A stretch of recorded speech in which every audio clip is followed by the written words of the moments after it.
ndivumeleni ndigqithe kwelamanyange ndisithi tutwina kuhlanga lungehlanga uba uMadiba umntana omhle bekhe babakho besenomthandazo bulapha esitratweni ngokube kunetha kakhulu ba uMadiba besoloko phaa ngoku ndihleli phayana ingathi ndiyambona ibisisicaki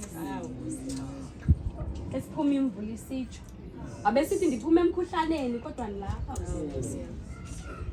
ngoba ikhwelo lityala nto zoba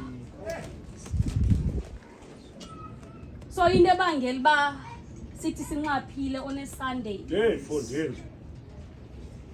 size sibe lapha luthuli likaba uMadiba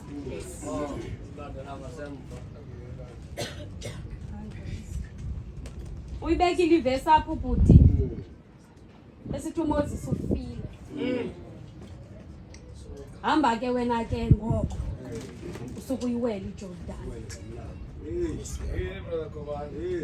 nabantwana bakaSirayeli ungawela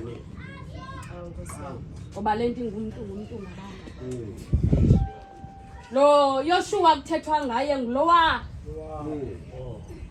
waye phakathi kwenhlola ekwathiwa mazihambe ziyolihlola ilizwe lesithembiso ulo Yoshua kuthethwa ngaye ngoku lo Yoshua ngulo ebemane sondele encakasana kuMoses akho nto angayaziyo ngoMoses nangohlanga kuthiwa makahambe nalo luntamo olukhulu enso umama nosapho nabantwana kena hamba noba umbanjwa kunjanjwa kunimazi kakuhle nihamba umgama naye ensokusekuhleni neke ngoko kayene wele ngasineno kweJordane sisangawela ke nani uncedo lukaThixo lo Yoshua lo uthetha lonto ngokuthi hambani sukanihambe ke ngoko ngoba ufile yena uba umbanjwa kodwa nina nisakwazi ukuhamba nje hambani ke ngoko ndimbona Yoshua esoyika uhamba nelizwe lakwaSirayeli athi uThixo hamba ndakuba nawe njengoba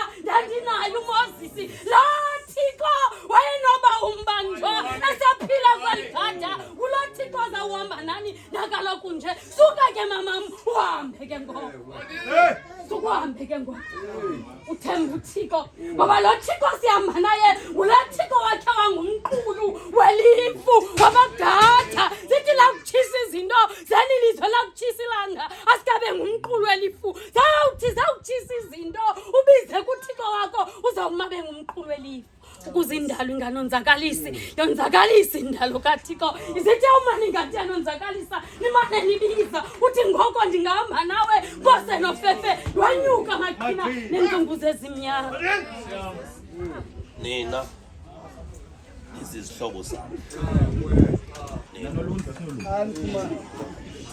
masole bazalwane tholeni izithumi zami ne izinisikela namhlanje izinisikela izithumi zami kodwa ngibonile bani khona kukho abafana ababina abangamawele apha kwamntana omhle bendirhalela ithi kanti bebekhona ukwenzela into yoba uSeyida angaphuma umkhosi yedwa umuntu akubala amawele umntana omhle unamawela mabini ikhona into ayincokole ngawo kum before alale athwa vele khona into ancokole ngayo umntana omhle kalamadoda phambi kobalala ndiyabona into bebeyiqonda indlela yakho uba isongiwe siza kugoduka ke kodwa sakwenza ngolhlobo mandibulele okokuqala ezi regions zidibe nazo ndithethe inyaniso ethi mfo kaMdingi kukho isociety apha kule region enamaqhinga iyakholwa kuyokhungwa kodwa bakufuneka ibuyisile ithona embonini neliso ke lobona zonto neliso lobona zonto kodwa indwendwe ziyabukwa Sizakwenza ngolihlobo. Asizukucula. Hayi zininzi ezikhamera manje yophule i1. Uphula ba. Umzala nomdingo uzayileka phansi liyakhe ikamera. Asonde lapha. Azothi uMoses ufile. Suka ke ngoko. Xa esuka umdingo. Uzawuthatha la Bhayibhile. Ayineke uphungela. Mhlobam uyandaza ndiyonto ngaphandle kwakho. Xa ugqiba phungela siyagoduka. Uzawusikela le ndoda ukuthi vala. Sigoduka. Xolo kancinci mfoka baba. Ndineminyaka 5 mama lapha. Ndingenayo utata. Nge-23 kaJulayi ku-2019 ndandingcwaba utata. Kundithatha ixesha ukuyamkela into kutata kasekho. Kuba kwixesha loba xa ndifika phaa ekhaya ibe ngathi ndizawufika ehleli phantsi komthi esithi mfoka bawuze nantoni edolophini. Seyithani ndizawumane niba nezo nkumbulo zoba ngonihlela ibe ngathi uzawungena uMadiba. Kodwa qhamela xa ebuya uYakobi kwaLabhani kwanyanzeleka inqwelo kwizibuko leyabhoki zime ngoba ucinga indlela ebemke ngayo. Kwanyanzeleka into yoba lo mkhonzi ayiqhiwule. Aqhiwule amakhosikazi nemfuyo ziwelele ngaphesheya. Uthi umbhali wasala yedwa nganeno. Kwazamana indoda naye ubusuku bonke. Lo mfo ezamana nale ndoda wathi xa kuqaba uyayoyisa yabuza uba ungubani igama lakho.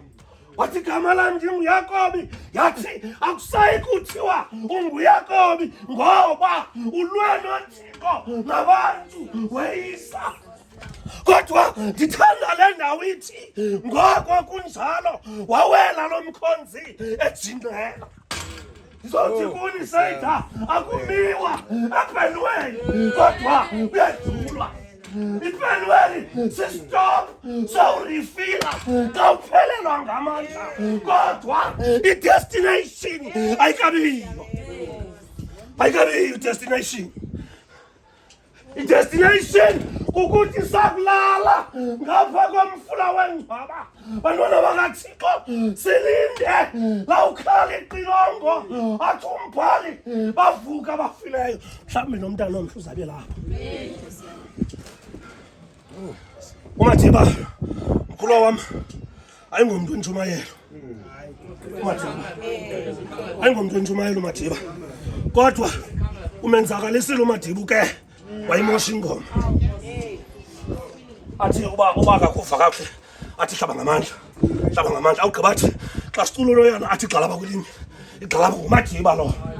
Andifuni ke simkhanyele ngomzuzu ugqibela. Mfoka Mdingi xa uzawuza uzothi suka ke ngoko wena nefamily uyiwele iJordani le. Bake bageza abantu. uMoses engehle entabeni ndabeva besithi senzela uThixo phezantsi simkhonze ngoba uMoses mhlawumbe ufile. Ithi iBhayibhile xa yabuya wawaphula amacwecwe omthetho ebewanike nguThixo ngenxa yoba ayageza.